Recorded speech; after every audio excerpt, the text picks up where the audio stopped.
everyone. Today, President Obama will unveil a debt commission, which he says will shrink the deficit over the next 5 years. But with commissions already on earmarks, tax reform, and Social Security, do we really need another one?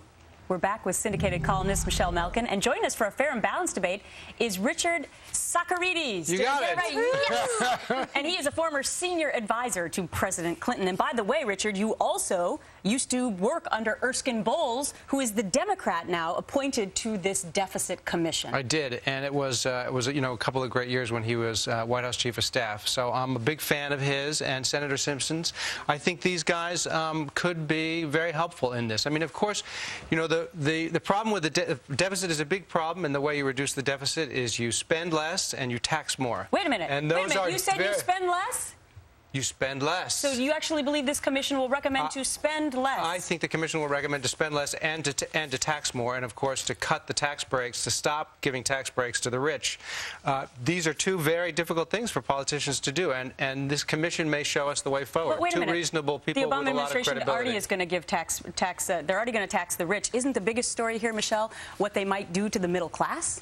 Yeah, certainly. And we've already seen Obama waver on his promise not to put taxes on folks who make $250,000 or less. But is this a way for a commission to say that he should tax them so that the onus is taken off of the president and for that matter, members of Congress? And he already signaled that, because in his comments in wavering, he said, well, I'll be helpless if that's what they recommend. So this gives him a nice buffer zone. And Richard, my dear, you've been around Washington long enough in the bowels of the bureaucracy to know that we've got another dog and pony blue ribbon commission with very well-respected elders, Erskine Bowles, your old boss, and Alan Simpson, the Republican from Wyoming, who's been very good on entitlement reform during his past career.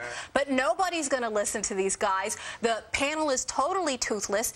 And as you mentioned in the tease, Gretchen, we've had countless. Listen, this is another great example of one of those things that people were for, that Republicans were for until Obama was for it, and then people have abandoned it. I mean, the truth is we tried to get this kind of commission through the Congress, and 7 Republicans who sponsored the legislation then voted against it. So, I mean, it's a problem. But there's a great history in this country. Ronald Reagan appointed Alan Greenspan when he was president to help fix Social Security. I mean, there's a great... And how did that work out? It worked out pretty good. I mean, some of those reforms are still being implemented. But there's a great history in this country of using this kind of commission to show us the way forward when politics won't do it. And there's also a great history to provide cover for the sitting president. Well, politicians sometimes need a little cover. It's not a bad thing. No kidding. All right. A wonderful debate between Richard and Michelle. Great to see you in person. Great to see you, Michelle. And you as well. Okay. Coming up on the show.